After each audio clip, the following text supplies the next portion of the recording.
Lundi 11 septembre, 5 h du matin. Nous sommes sur la route entre Bagnères de Luchon et les Granges d'Astaud.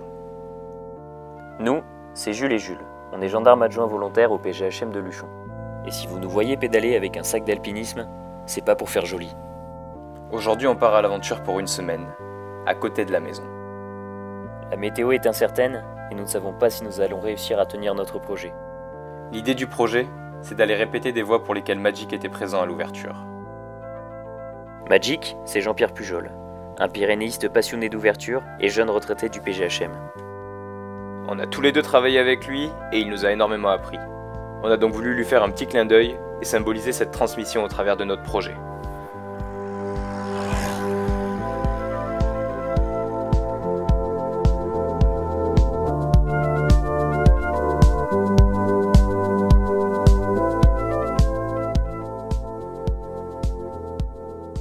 On a alors sélectionné 7 parois dans le massif du Luchonnais. 7 parois sur lesquelles Magic a laissé son nom. Et on les a reliées d'ouest en est. Mais pour ajouter un peu d'aventure à tout ça, on a décidé de partir du PG à vélo, d'effectuer les liaisons à pied, en dormant dans les refuges, Espingo, Portillon, Maupas ou encore Vénasque, et on est rentré au PG à vélo. Allez, je crois qu'on vous en a assez dit comme ça.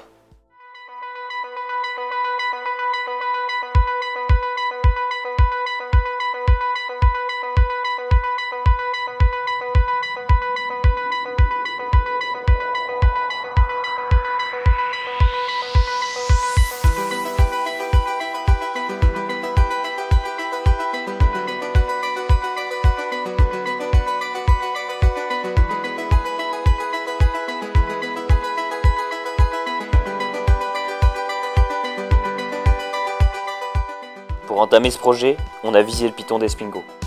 Après avoir déposé nos vélos aux Granges d'Astaud, nous sommes montés jusqu'à cette paroi située au-dessus du lac.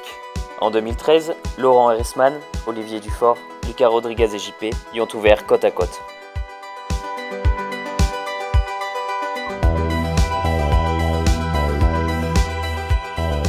C'est Jules qui entame l'escalade avec la première longueur en 6C, qui sera une des deux seules du projet à nous résister pour l'enchaînement, à cause de son pas de bloc notamment. Et puis c'est Jules qui continue avec la longueur suivante, parce que pour ce projet, on a choisi de grimper en réversible. C'est-à-dire qu'on alterne les passages en tête, où nous sommes devant. Un coup c'est Jules qui passe devant, Puis le coup d'après c'est Jules. Ah mince, c'est vrai qu'on n'a pas les meilleurs prénoms pour vous expliquer ce principe. Mais vous avez compris l'idée, je pense.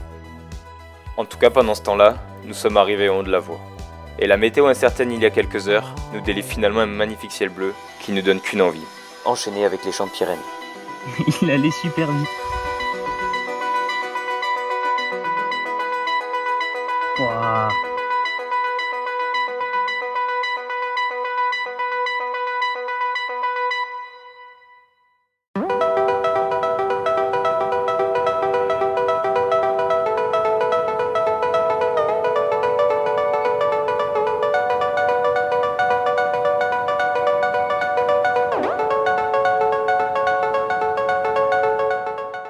On avait repéré cette pointe-là, intermédiaire entre le Espingo et Portillon.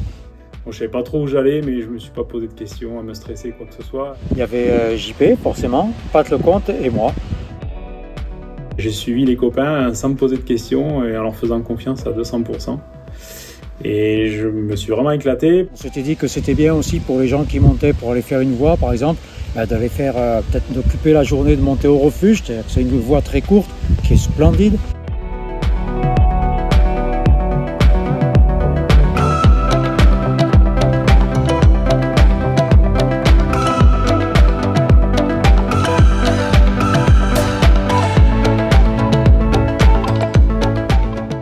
Moi, j'avais pas trop ouvert de voie et d'ouvrir du bas, c'est vraiment classe. C'était notre éthique, c'est-à-dire on part du bas et on arrive au plus proche du sommet.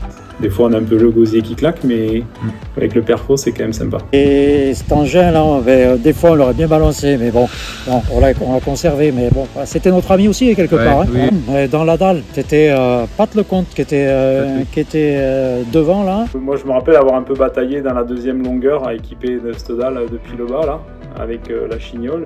Et avec JP, on était, nous, derrière au relais, on était quand même assez inquiets tous les deux, parce qu'on on se rendait compte de la difficulté. Pat était devant avec ses petits coinceurs parce que la fissure était très petite. Et des fois, j'étais content que le forêt s'enfonce bien pour un peu me soulager les bras. Bien content d'avoir sorti ça. Ah, le bac.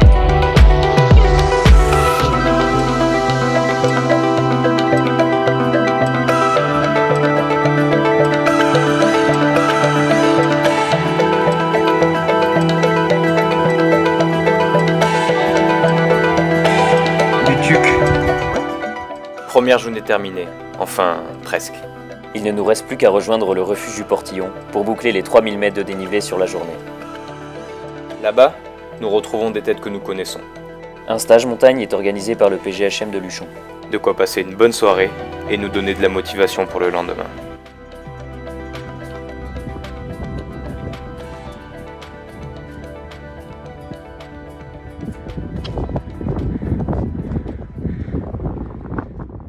La météo n'est pas top, mais Patrick nous encourage à tenter. Il y a un créneau.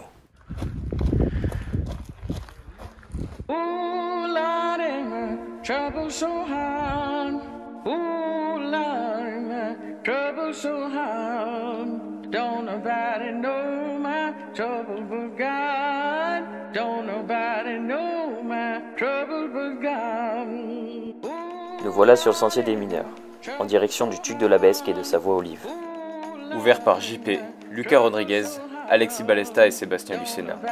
Malheureusement, Olivier venait de nous quitter et il y avait vraiment une volonté de marquer le coup sur voilà, il reste dans nos cœurs de toute manière, mais on voulait aussi inscrire ça dans l'espace et le temps. Olive, c'est Olivier, quoi. Olivier Renard.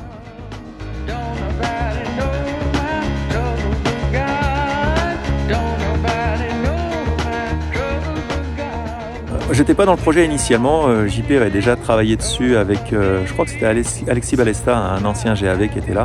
Ils avaient commencé à défricher un peu et en fait, à la faveur d'une deuxième journée d'équipement, on est allé au sommet. C'était une évidence et c'est super esthétique. C'est vraiment, il y a notamment un dièdre qui est magnifique, quoi.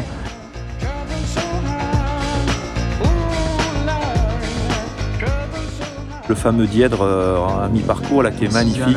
Voilà, c'est un beau CISA. Alors en chaussons, on fait les malins, en écart, c'est tranquille. J'ai voulu jouer en grosse, je me suis mis triple paix là.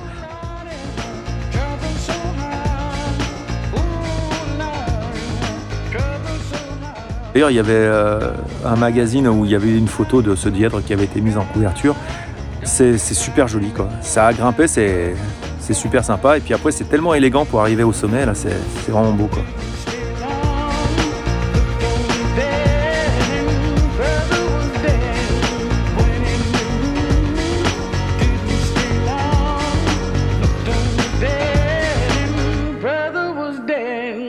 Et merde, la pluie est en avance. Le créneau était jusqu'à midi, mais il est à peine 11h30.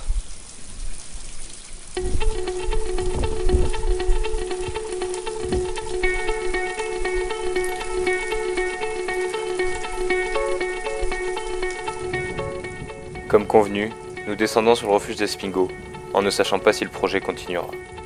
Nous faisons un point météo et ce n'est pas très optimiste. Nous ne pouvons pas nous engager dans une voie de plus de 300 mètres avec de telles prévisions. Mais toutes les portes ne sont pas fermées pour autant. Il y a encore un espoir. La bonne omelette du refuge réussira à nous convaincre pour y dormir ce soir. Mais qu'allons-nous faire demain ? Après avoir analysé la météo et feuilleté les topos dans tous les sens, nous décidons d'ouvrir une parenthèse au projet et d'y inclure une voie non ouverte par JP. Demain, nous irons au Spijol. Non pas pour Adichatz comme prévu, mais pour l'arête sud-est.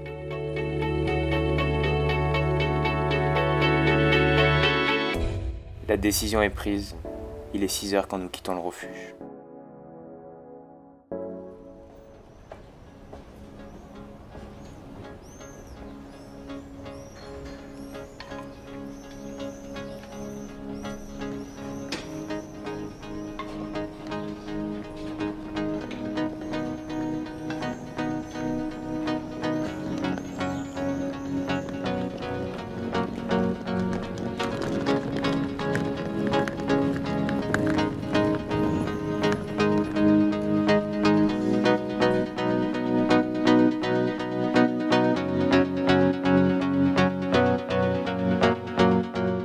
Non mais sérieusement, avec un ciel bleu pareil, vous n'avez pas envie de continuer le projet sans ouvrir de parenthèse? En tout cas nous, on n'aura pas hésité longtemps. Changement de plan. On part pour Addishats. Il faudra être sorti avant 13 h. Une ligne que j'avais devinée. On a parlé à JP, bien évidemment. Puis lui aussi, ben, ouais, ça a pas l'air mal, quoi. On va voir. Et puis on est partis tous les deux là à faire ça.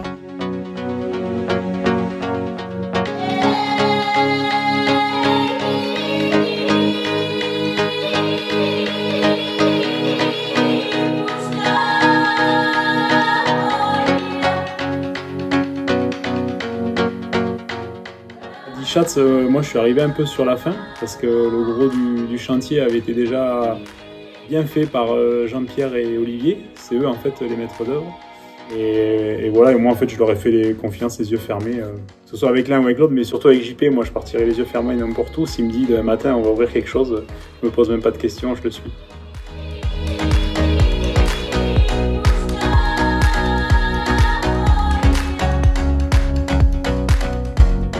Voilà, donc attaqué le surplomb à 30 mètres au-dessus, là, c'était JP qui avait attaqué. Il y a la dalle que voilà, on se dit, mais bon, c'est certes du 4 sup, mais bon, pour les gens qui grimpent, qui ne sont pas des forts grimpeurs, c'est un pur bonheur.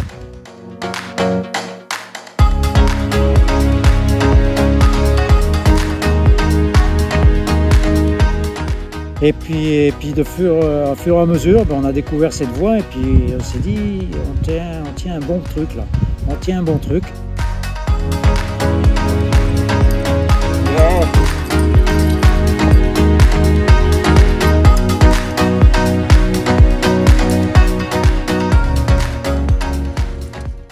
Ah ben moi la plus belle longueur c'est la dernière. La fissure de sortie, ouais. Ah, là c'est quand même la fête quoi, hein, là-haut, hein, c'est chouette. Hein. Puis ce qui est classe c'est que ça sort au sommet. Et on a le cairn juste devant le dernier relais là, voilà, c'est top, c'est top. Il n'y a que cette voie qui sort au sommet au Spichot. Yes, I. Oh, classe. C'est un honneur hein, de voir tous ces gens qui et puis après derrière entendre dire ah ouais c'est chouette.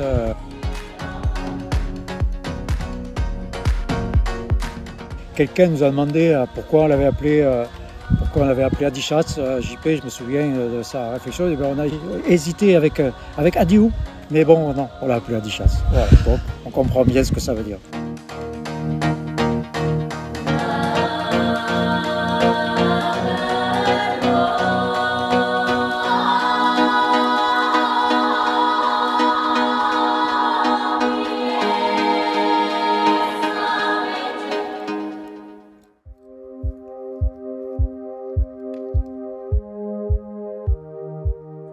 Rentre au portillon. Il pleut. Mais le moral est là car le projet n'a pas eu besoin de parenthèse. 4 voies en 3 jours. On est dans les timings. Et demain c'est grand beau.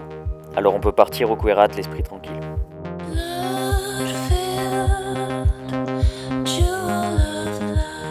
Cette fois, nous ne pourrons pas faire de dépose de matériel.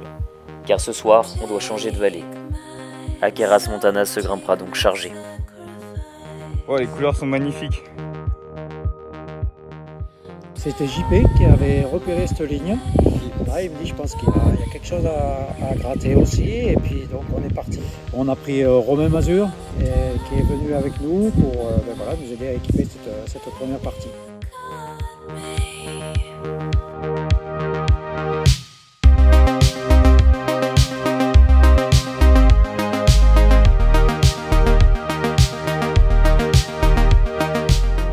Par contre, on se dit là on part pour un beau morceau puisqu'il y a 600 mètres.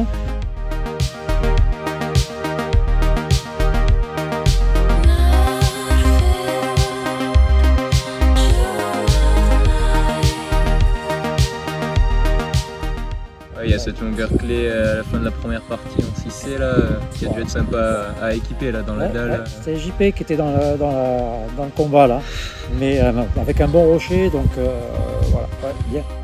On s'est bien donné pour ouvrir ça et voilà, mais bien content à la fin. Ouais. Ça a été un beau chantier.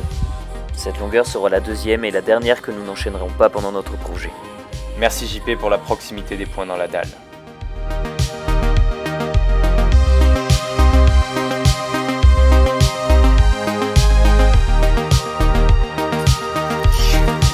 peut être trop large.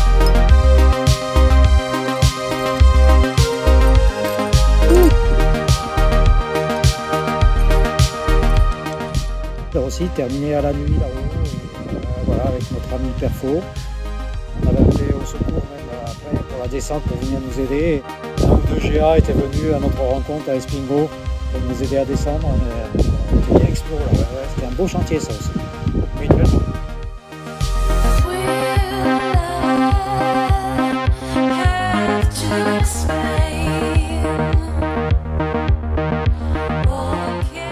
Après plusieurs interrogations, liées à la fatigue et à une mer de nuages montante, nous continuons pour atteindre l'objectif fixé.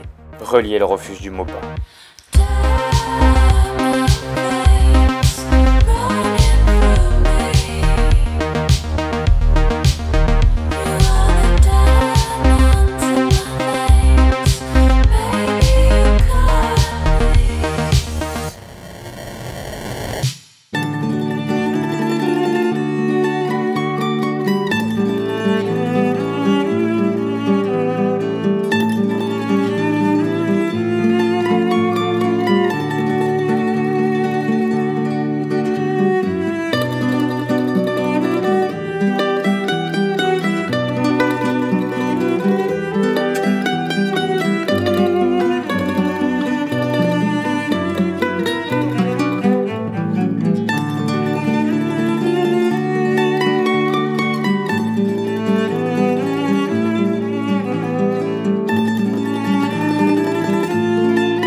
Il a plu toute la nuit.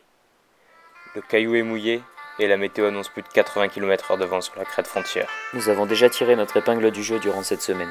Le pic de la mine et le pic de la Fraîche nous attendront. Nous reviendrons avec de meilleures conditions, afin de profiter au mieux de ces deux voies. Mais ne sachant pas s'il y aura un créneau, nous décidons pour la symbolique de passer au pied de celle-ci.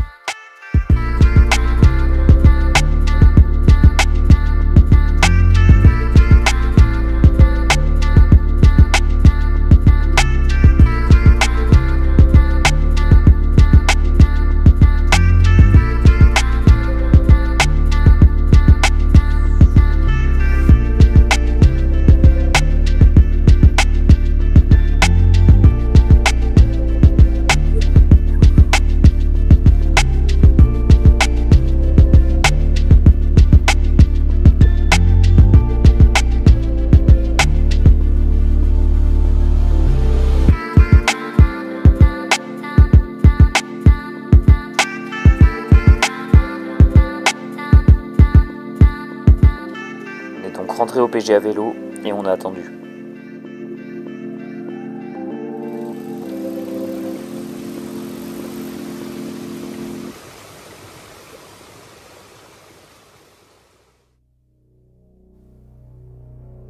Mardi 26 septembre, on nous accorde un repos pour terminer ce que nous avions commencé.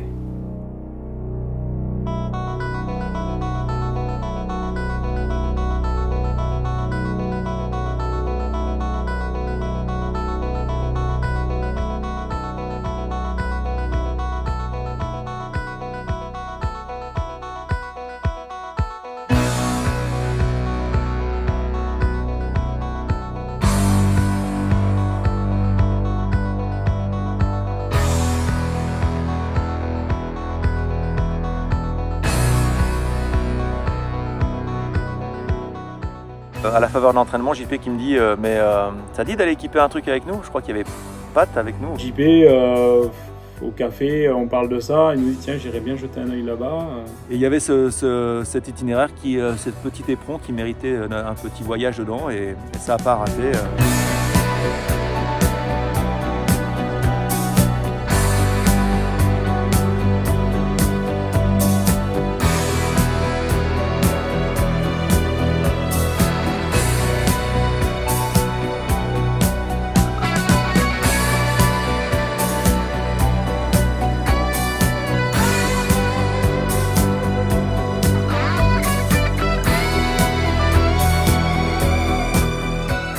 En fait, on a ouvert cette voie depuis le bas, à l'ancienne.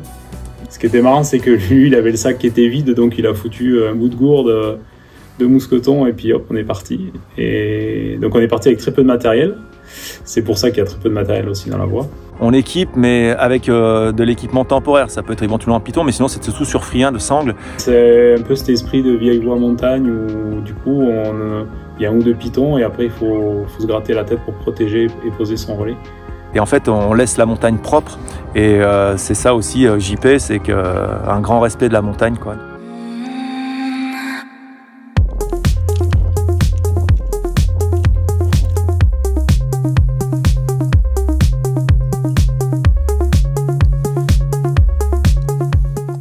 À chaque fois que moi je vais là-bas, c'est toujours une agréable surprise de grimper sur ce secteur-là. On s'attend toujours à du rocher pourri, puis on arrive à trouver des sections qui sont pas si pourries que ça. Je me souviens des premières longueurs qui étaient très jolies. Ça te faisait un petit éperon qui était très sympa à faire. C'était du super rocher au départ, hein, pyrénéen, hein, il faut quand même faire attention toujours. Il y a quelques prises de tiroir surprises. Après, je me souviens aussi que la partie finale, c'était pas du plus esthétique, hein, c'était pur Pyrénées dans le sens large du terme.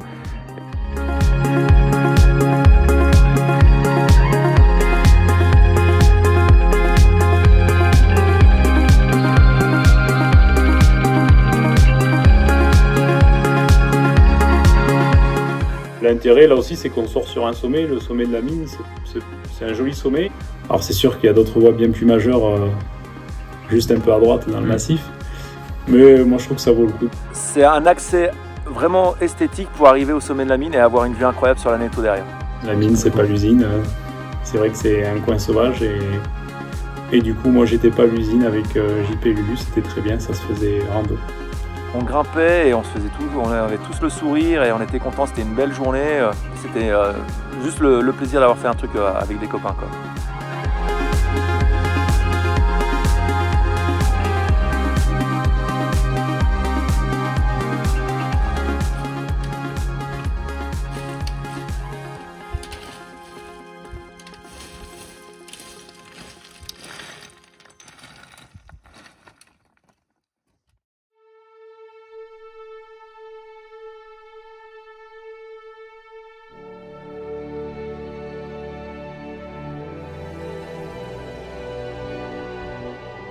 Ça y est, le projet touche à sa fin. Il ne reste qu'une voie, au contrefort nord-ouest du pic de la Fraîche. Rumek Papasadavan n'est certainement pas la plus belle voie que nous avons grimpée durant ce séjour. Nous ne pourrons jamais en parler comme d'Adi Schatz, ou bien d'Akeras Montañas. Mais elle symbolise la fin de ces 7 jours sur les traces de JP. 7 jours dans le massif du Luchonnet, à répéter des voies que nous n'oublierons certainement jamais. L'idée du projet était de redécouvrir le voyage, en partant à l'aventure à côté de la maison.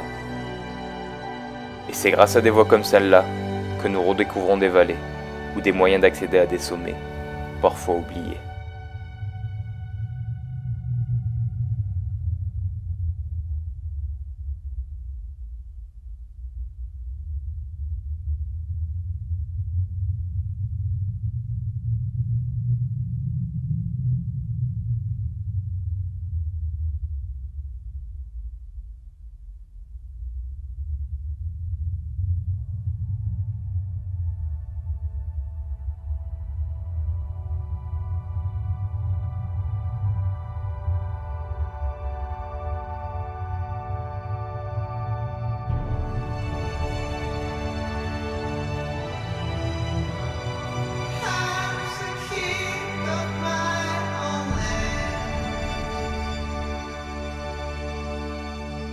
En peinture, une ligne de fuite est une ligne qui, au travers d'un élément, est destinée à guider l'œil du spectateur vers quelque chose de précis. Les pyrénéistes, comme des peintres de nos montagnes, dessinent ces lignes qui captivent notre curiosité.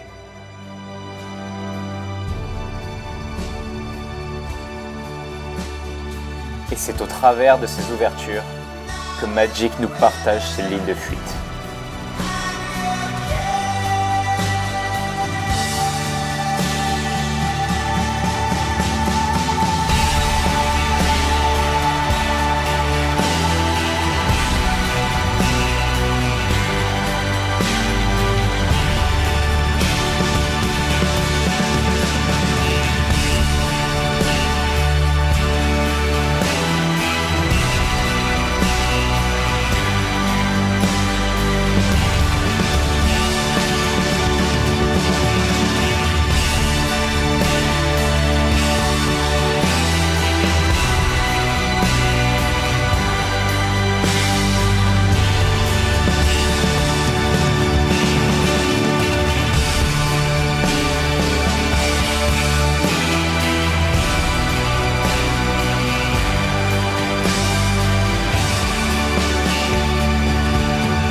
qui m'a toujours marqué, c'est plus le fait de fumer des clopes au relais, de boire du coca et de manger des Kinder Bueno. Je pense que s'il était parti dans la diététique du sport, il se serait peut-être moins épanoui.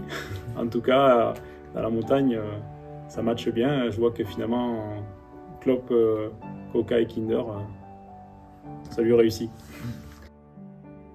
T'es toujours en train d'enregistrer ? De toute façon,